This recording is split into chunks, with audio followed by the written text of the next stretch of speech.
Fire away. Kyle, why did you end up having a quiet day, you think, today? Well, I just think that things change as the season progresses, and the way that you operate on the deadline, I think, is a byproduct of a number of things. Cap space being one function, the performance of the team being another, and then how different player injuries and their return to the lineup will impact the cap space in the remainder of the year, and thus how we have to manage that. So I think the confluence of all three of those things led to just some depth moves, and I think more than that, we kind of took our shot a little bit earlier in the month with the Campbell and Clifford transaction. So that, unfortunately for everybody here, isn't as exciting as maybe you'd like, but sorry about that. How much did the play of the team over the past week with pretty disheartening losses to Buffalo, Pittsburgh, and then Saturday to Carolina play into the decision to be quieter today? I think it goes back beyond that, Dave. I think just call it what it is. I don't think there's any reason to dance around it in here. Everyone in here watches the team and is around the team every day. So, we were in the lower part of the league when we made the coaching change, and then we had a great run there through the beginning of January, and then since then we've been a little bit uneven. So it's easy to look at the recent past and to look at Saturday and in Pittsburgh and in Buffalo, and then make things a little bit brighter by looking back to Pittsburgh here.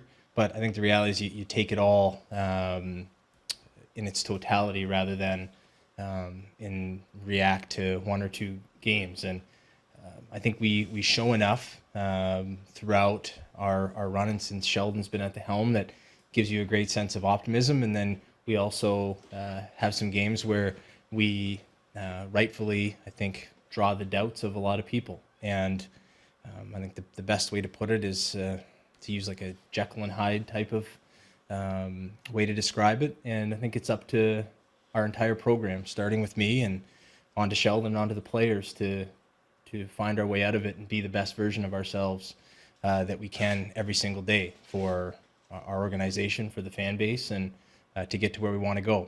So that's really what plays into it all. Why do you think they don't deliver the best versions of themselves on a more consistent basis? It's a good question. I wish I had. I mean, the truthful answer is we don't know, because if we knew, we would go about it, and that might draw some criticism to say I don't know, but I'm not going to come up and bullshit and tell you I have some magical solution. I think we have to go through this, and we have to find our way to be our best on a daily basis. It's interesting. You can go back and look at different teams in different sports, and there are very few that right from the minute they acquire good talent through the draft just suddenly, boom, reach their potential and win championships and play at a consistent level every day. And we're clearly not there yet, but we also show signs of what we can be when we get there. And I think it's not really what people want to hear, but it's the truth, is that we have to keep at this every day. We can't waver when things don't go well. We have to keep marching towards the way that we want to go. We know a lot of what everybody says and sees on the ice are the problems that we face. We have to be more consistent with our focus, with our mindset, with our effort every single night to get to where we want to go. I know we have the character and the leaders in the team. Some of those guys are still young, and they're finding their way as leaders within the group as well. We have to help them get there, and in time we will. It's just, it may not be as quick or as easy as everyone wants, but this is not the type of business that is quick and easy for a lot of teams. Sorry, Kyle, did you have anything with Tyson on the front burner at all today, close to that? There was nothing on the front burner. I talked to Tyson this afternoon following practice, and just kind of updated him, and had been in touch with his representation on Thursday at our game against Pittsburgh. And I think the reality is, because of the way that things had gone, we started to get some interest in him, and because of the way things had gone, I felt it was at least good practice to listen and start to envision what the return would look like from our end. But because we're in the position that we're in, and we acquired him, and he's played very well, especially since the coaching change, we were totally fine with him running it out and continuing to grow as a part of our group. And I know it's been a stressful couple of days for him, which is not something we ever want to put anybody through. But I talked to him about a half an hour before the deadline. He was on the way to the airport, and we had a good discussion about where things are at and where we want to go, and we're excited to have him as part of it. But we were under no rush, or because of where we're at, any real impetus to have to do something with him.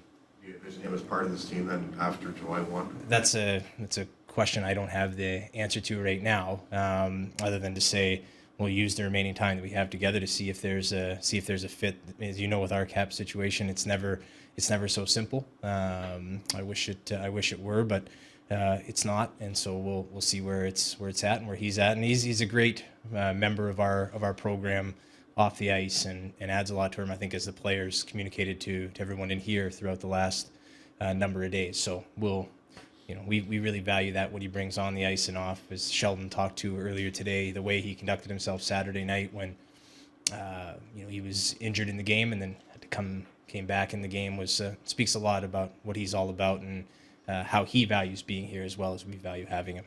How would you describe the market for defensemen with term on their deals over the last few days? Was there one? Are you talking about us moving them or us acquiring? Acquiring. Yeah, I think we didn't feel we're in an interesting situation, right? Because as you saw today with Morgan and Cody back skating, it looks like they're going to be back well before the end of the year. How soon, we don't know yet, and they're still a ways away.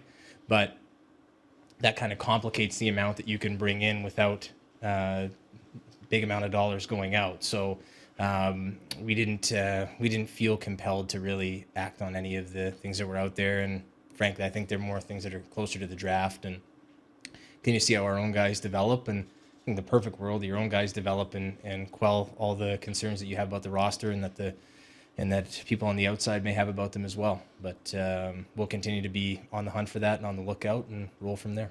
With Calle Rosen, how important was it for you to kind of know what you were getting in the player to make that deal? It's a big help knowing the player and the person. We didn't really want to give him up in the first deal, but we did. And once Hutch cleared waivers a few weeks ago, we started to have some discussions with them, kind of quieted a little bit. But we also wanted to do right by Michael and get him into a good situation. It's not been an easy one for him here, and he's a high quality person and family that he's got with him, and so we thought that was good. And then when they were willing to put Rosen into the deal for our depth purposes, and in knowing him and what he can bring and how far he came with us in the previous 2 seasons before we was part of the deal with Kadri and Kerfoot and Barry, we were excited to bring him back. So it just eases any transition back in. He knows our people, he knows what we're all about. He knows he hasn't been gone for very long, so be good. What about Jake Muzzin? Is something that you wanted to keep him around, and how did you arrive at a 4-year term? We obviously wanted to keep him around, so otherwise there'd be no question. Yes, we wanted to keep him around, and I think the term was a byproduct of just where he's at. He just turned 31 years old, and I think Brandon Pridham and Joe Resnick worked on it mostly and did a great job on it. And Joe's very staunch advocate for his clients, but also someone who's very realistic and great to deal with. And Brandon and he did a lot of the work over the last number of months to find something that Jake was comfortable with and that we were comfortable with. And it ends up being a deal I think that'll be very fair for both. And Jake's importance here, I think, as a lot of people have seen, especially as things haven't gone well, is immense on the ice and off. It was very apparent when he was out of the lineup that we missed him deeply, and I think that was just at the time we started to really kind of come out of the stretch. We were really playing well after the Christmas break. He got hurt in New Jersey, and it was I think it was one of the key points to us starting to kind of get out of the form we were in there, and he has a lot for us, so we're thrilled to have him for what he brings on the ice and off. I imagine it was frustrating at times watching some of the games the last little bit. How have you managed your emotions during this stretch? I think yes. You every single description you could bring up probably describes it. But that's also the great things about the business that we've chosen, and the realism of the fact that it's not going to be easy. It's not going to be overnight. We've put ourselves into a position that, I don't think we want to be in, which is battling for our lives. But I've said this before, and I'll continue to say it because it is true, regardless of how it all plays out this season and moving forward, and how it impacts me and the team and everything like that. Our group that we have here has to go through this. We have to develop the ability to weather the storm when it comes, and to thrive going through it. And that's the only way we're going to be at our best. I think you can look at the team, and I think a lot of people are right when they look at the team Saturday or in Pittsburgh or in Buffalo and say, what's the matter with them? They just don't have it. And on those nights, they're right. But then on Thursday night, or we go into St. Louis, or St. Louis comes here, we also show what we can be. And so it isn't a zero-sum thing where we're no good or we're great. It's in the middle, and we're trying to get to that point where we're great every night. And the only way that I know that we're going to get there is we're going to have to go through this and come out of it with great lessons learned, and with our players and our staff and everybody around our program knowing that this is what we have to go through as a group in order to reach our full potential. And I fully believe that. You can look at countless other teams in every sport and businesses that have gone through the same thing, and it's necessary. As much as I know people don't want to hear that, and I know people will roll their eyes at that, it's just the truth. And I think it's exciting for us to find out where we're at, and I think it's exciting to see the response of our guys, not just tomorrow night, but in the rest of the way through to April 4th and how we come out. So how difficult is it for you to stay patient through this kind of process? I have my moments where impatience kind of goes to the top of the list, but I don't think that the consequence of every bit of fortune, or the consequence of every bit of misfortune, is as stark as it seems in the moment that it happens. So I think Saturday night was an embarrassing night, not because our team lost a game and the goaltender of record for the team was the Zamboni driver from Mattamy Event Center, who happens to be a wonderful guy. It was embarrassing because of the way we played that put us into the position where we were down to them 4-1 when we actually started generating shots on him. And at those moments, impatience and frustration certainly boils. There's no BS about that. But in the end, we've set ourselves up on a journey that it's going to be difficult, and it's going to be hard, and we're going to have moments like that where we question what we're doing, and we question each other, we question ourselves. But you get up every day and you can switch your plan every single morning, but then I think you'll get through this having changed your plan 100 times and look back and say, geez, we should have just stayed on the course we were at, and would have served us so much better in the end. And that's what we're committed to. We're committed to working our way through the adversity and coming out on the other side. And as long as we stick with it and keep marching on, no matter what's ahead of us, we'll get there. Kyle, I wanted to ask you, if I can, about David Ayers. Obviously, you're aware of the huge media spectacle. I wasn't aware of it. Was that just, a huge confidence crush for the guys, or what was the response, or is it a turning point? I don't know the answer.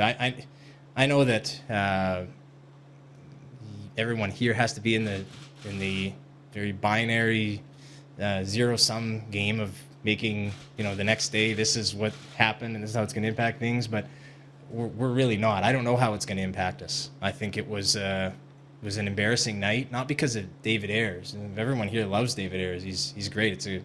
It's a wonderful story. He's a wonderful person and shows up here every day. And as Sheldon said, yesterday or today, he faces hundreds of shots a day from our guys. So, he just comes out and he's great.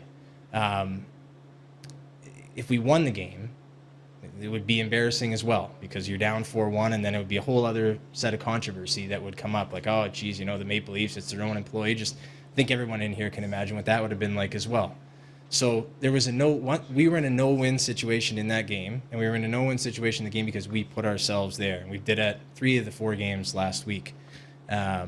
So I don't know what the outcome is going to be. My hope and what we're working towards is that we're going to use not just that game, but the 3 of the 4 games last week, and see how embarrassing it is, and also the game where we played great, and work towards being great 3 out of 4 times versus being poor 3 out of 4 times, because we have to get there eventually.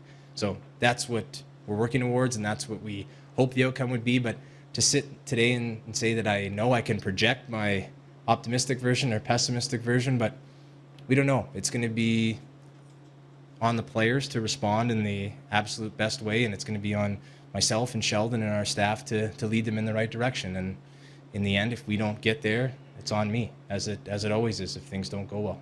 Is there disappointment though? Is there disappointment, Kyle, in that you talk about this adversity now the team is going through and battling, fighting for your playoff life?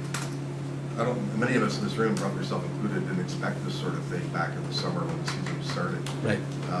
So we've heard from the players who have been here and that young core have gone through the Bruins losses. Mm-hmm. This will give us resolve. This will make us stronger.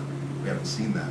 Right. So, or disappointment might be my word. How would you determine if the group is where it is, considering what the expectations were for this club this season?